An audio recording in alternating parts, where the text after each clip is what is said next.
नमस्कार। भाग्योदय विचार प्रवाह श्रृंखला की 207वीं कड़ी में आपका स्वागत है, अभिनंदन है। आज रविवार 12 मई 2024। जो स्वजन, जो मित्र पिछली कम से कम 6 कड़ियों को नियमित सुनते रहे हैं, उन्हें मालूम है कि गुरु शिष्य स्नेह समर्पण श्रृंखला की आज 7वीं कड़ी है और पूरी श्रृंखला की 207वीं कड़ी।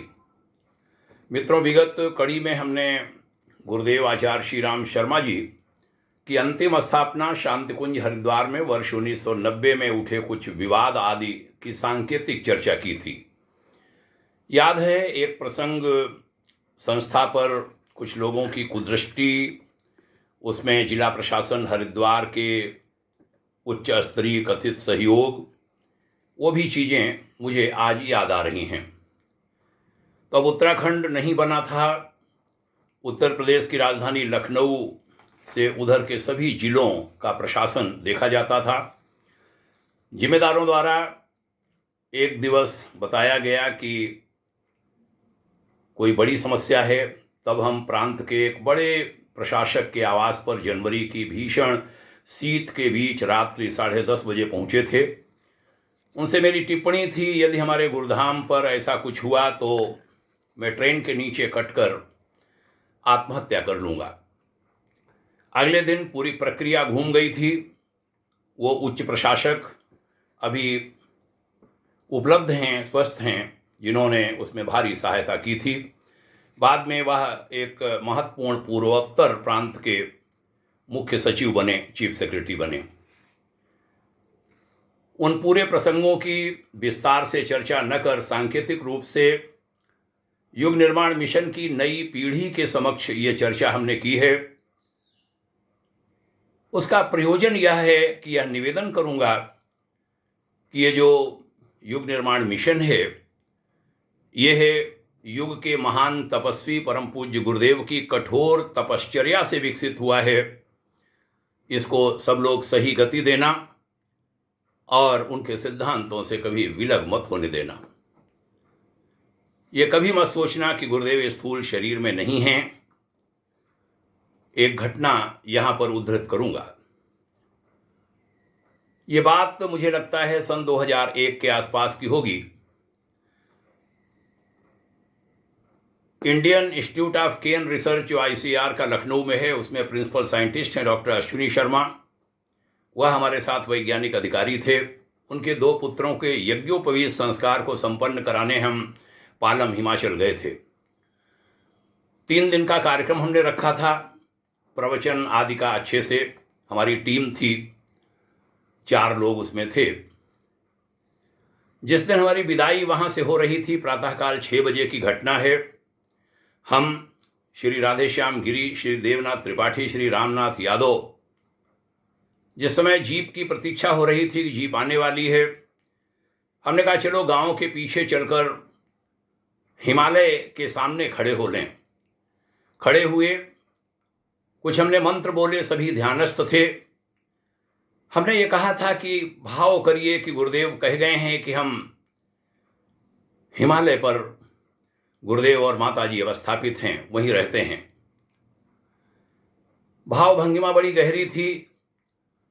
सवेरे 6 बजे का समय, सूर्योदय नहीं हुआ था।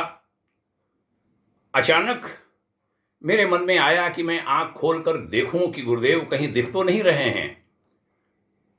पहाड़ पर चांदी जैसे बर्फ के पहाड़, उस पर मेरी दृष्टि गई। 2 ट्रेन की हेडलाइट जैसी बहुत बड़ी बड़ी बड़ी प्रकाश किरणें हमारी ओर। मैं रोमांचित हो रहा हूं वो सुनाते हुए। उस बर्फ के पहाड़ से पड़ रही हैं। मैं बड़ी तेज चिल्लाया, उनका आंखें खोलो, सब लोग देखो, गुरुदेव माता जी ने दर्शन दे दिए। सारे लोग, वो उस 4 भाई हमारे हैं, अक्सर चर्चा करते हैं दैनिक ध्यान साधना में। वो तीनों भाई हमारे कहते हैं, मैं स्वयं भी, कि प्रातः आत्मबोध साधना में उस हिमालय दर्शन को हम लोग रोज किया करते हैं ध्यान में। गुरुवर हैं, उनका पूरा संरक्षण हम सबके साथ है। उन्होंने दर्शन दिए। हमें भ्रम हुआ कि सूर्य तो नहीं निकल रहा है, सूर्य भगवान तो उदय नहीं हो रहे हैं। फिर हमने कहा 2 ट्रेन की हेडलाइट जैसी क्यों पड़ेंगी, सूर्य तो एक होगा। लेकिन उस समय कोई सूर्य नहीं थे। जब तक सूचना आती कि जीप आ गई है, हम वहीं खड़े रहे। बाद में पहाड़ के उस तरफ से सूर्य भगवान की किरणें पड़ना शुरू हुई। तब और पुष्टि हो गई कि सूर्य भगवान उस समय नहीं निकले थे। पहाड़ी पर धीरे धीरे सूर्य का प्रकाश पड़ना शुरू हुआ। तब तक जीप आ गई और हम लोग नीचे के लिए प्रस्थान कर गए। वो संरक्षण अभी भी देते हैं। एक घटना और याद आ रही है। सीतापुर जा रहे थे। 4 बजे गवर्नर आचार्य विष्णुकांत शास्त्री जी के साथ एक कार्यक्रम था कारगिल के एक शहीद के यहाँ। ये कोई महीना रहा होगा, वर्ष शायद 2003 के आसपास का। और मड़ियाँव थाने के पास स्कूटर से हम और रामकिशोर गुप्ता जी गए। रामकिशोर गुप्ता जी इस समय असिस्टेंट प्रोफेसर हैं कानपुर विश्वविद्यालय में। हम दोनों पीला कुर्ता सफ़ेद धोती पहने स्कूटर से गए कि मड़ियाँव थाने में स्कूटर खड़ा कर दूंगा और कोई जीप से जाकर 2 घंटे कार्यक्रम करके लौट आऊँगा, वहाँ से स्कूटर लेके फिर आऊँगा क्योंकि अगले कार्यक्रम में जाना है लखनऊ में। जीप में बैठा दिया। आगे 1-2 सीटें ड्राइवर के पास खाली थीं, गाड़ी भर चुकी थी। स्कूटर खड़ा करने गए। उस कांस्टेबल का नाम हम भूल गए। मुझे इंद्रपाल यादव इस समय नाम याद आ रहा है। उस समय उनका नाम भूल गए। उनको बता के कहूँगा कि इंद्रपाल यादव जी का जानने वाला हूँ, स्कूटर खड़ा करके जा रहा हूँ। नाम भूल गए। लौट के आए, देखा मैंने उनको उतारा गुप्ता जी को। हमने कहा भैया आ जाओ, यहाँ नाम भूल गया हूँ, कहीं और स्कूटर खड़ा करना पड़ेगा। थोड़ा और आगे गए, एक तिवारी फोटो स्टूडियो था। मैंने सोचा जान पहचान करूँ। वो हमें जानते थे, जिन्होंने सीतापुर में बुलाया था उन्हीं के भांजे थे वो। उन्होंने स्कूटर खड़ा किया, पैदल आए। वो जीप तब तक जा चुकी थी। दूसरी जीप में हम पीछे बैठे। इटौंजा के पास पहले वाली जीप का एक्सीडेंट हो गया था। 6 डेड बॉडी पड़ी थी और कुछ घायलों को पुलिस हॉस्पिटल ले जा चुकी थी। मैंने अपने ड्राइवर से पूछा ये वही गाड़ी तो नहीं जिसमें हम बैठने जा रहे थे? आपने देखा था हमने इनको बैठा के उतार लिया था। उसने कहा हाँ, हमारा नंबर उसके पीछे था और ये वही गाड़ी है। ऐसे एक्सीडेंट से उन्होंने बचाया। उसी दौरान गौग्राम उत्कर्ष संस्थान का विकास हमने किया। GGUP नाम से बहुत मशहूर हो गया था। स्वावलंबन का बहुत बड़ा कार्यक्रम पूरे उत्तर प्रदेश के छोटे बड़े विभिन्न जो प्रोडक्ट बनाने वाले थे सबको जोड़ा था। इनका प्रोडक्ट वो बेचेंगे, उनका वो बेचेंगे, सब एक दूसरे को प्रमोट करेंगे। उसकी लंबी कहानी है, पूरी बढ़िया स्कीम। उन्हीं doctor Ramkishore Gupta high school pass करके बाराबंकी के एक छोटे से गाँव से आए थे। हमारे घर वो रहे लंबे समय तक और यहीं इन्होंने इंटरमीडिएट किया, ग्रेजुएशन किया योग से, फिर PhD भी की और वह इस समय असिस्टेंट प्रोफेसर हैं कानपुर छत्रपति साहू जी महाराज विश्वविद्यालय में। गर्व होता है ऐसे कहूँगा बच्चों को आगे बढ़ते देखकर। उनको हमने इसकी कमान सौंपी थी और एक बहुत बड़ा तंत्र स्वावलंबन का जो स्वावलंबन प्रोग्राम है 7 सूत्री कार्यक्रम में शांतिकुंज के, वो खड़ा हो गया था। शांतिकुंज के उन लोगों जिनका दायित्व तो वहाँ था, उनसे वो सपोर्ट नहीं मिल पाया था। वो हमारी मंशा को नहीं समझ पाए थे कि नहीं, धन में नहीं फंसाना है कार्यकर्ताओं को। बिना धन के तो स्वावलंबन नहीं होता। कोई नहीं, जो भी हुआ फिर वो बाद में, तब तक 2005 आ गया, हमें हरिद्वार बुला लिया गया और वो कार्यक्रम फिर बंद हो गया था। मैंने सोचा इसकी भी चर्चा करूं। लखनऊ की अनेक उपलब्धियां उन दिनों की हैं।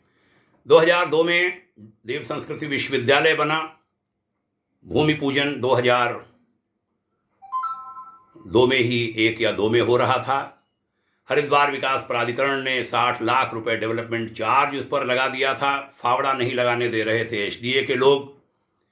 वो घटनाएं भी शांतिकुंज नेतृत्व ने हमसे बताया था।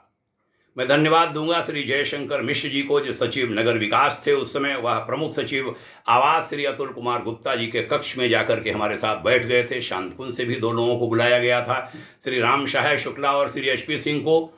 और पूरे प्रसंग में 3 IAS अफसरों ने, उन दोनों ने और एक और विशेष सचिव ने 1 घंटे तक बैठकर मार्ग खोजे थे कि एक ऐसी संस्था जो आचार्य श्री राम शर्मा जी के द्वारा स्थापित है, उस पर इतना बड़ा दंड टाइप का लगाना ठीक नहीं। एक एक पैसे के, एक एक रुपए के दान से चलती है। 48 लाख रुपए माफ़ किए थे उन्होंने और 12 लाख रुपए उसका जो भी नियम था वो जमा करके तब विश्वविद्यालय बनना शुरू हुआ था। ऐसे विभिन्न हाथ हमारे लगते रहे। नई पीढ़ी को बताना चाहता हूँ, इसलिए कहना चाहता हूँ कि देव संस्कृति विश्वविद्यालय ऐसे ऋषि के स्वप्नों का विश्वविद्यालय है। वह 2004 और 5 के बीच हमें वहाँ भी, उसमें भी काम करने का अवसर मिला। 7 साल हमने काम किया। उस विश्वविद्यालय का पूरा लाभ सब लोग उठाइए। बहुत अच्छा विश्वविद्यालय है। अच्छे लोगों के द्वारा उसको चलना चाहिए, अच्छे हाथों में उसको जाना चाहिए और वो सही गति हमें लगता है ले रहा है। विश्वविद्यालय में बुलावा आया बड़े दृढ़ शब्दों में कुलाधिपति देव संस्कृति विश्वविद्यालय के द्वारा।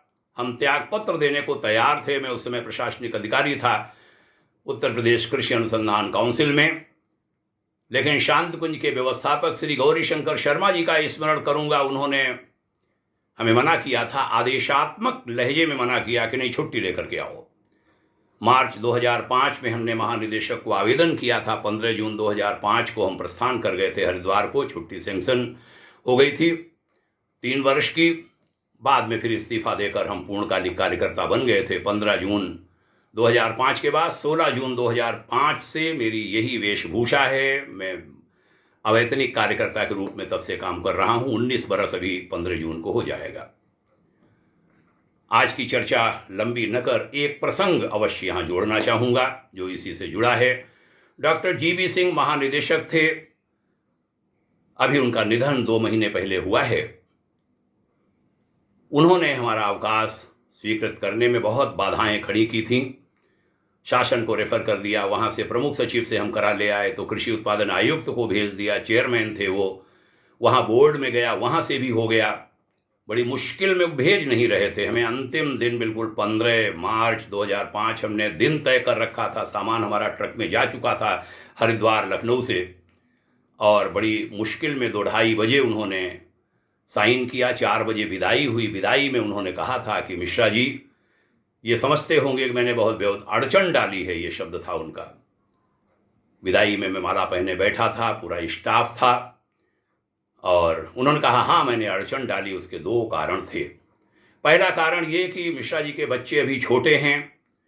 छोटे बच्चों को नहीं मालूम होता पिताजी जो निर्णय ले रहे हैं आगे क्या कोई स्थिति क्या आएंगी। मैं उस दिन की चिंता कर रहा हूं कि मिश्रा जी के बच्चे बड़े होकर उनसे ये कहें कि पापा आपका वो निर्णय सही नहीं था।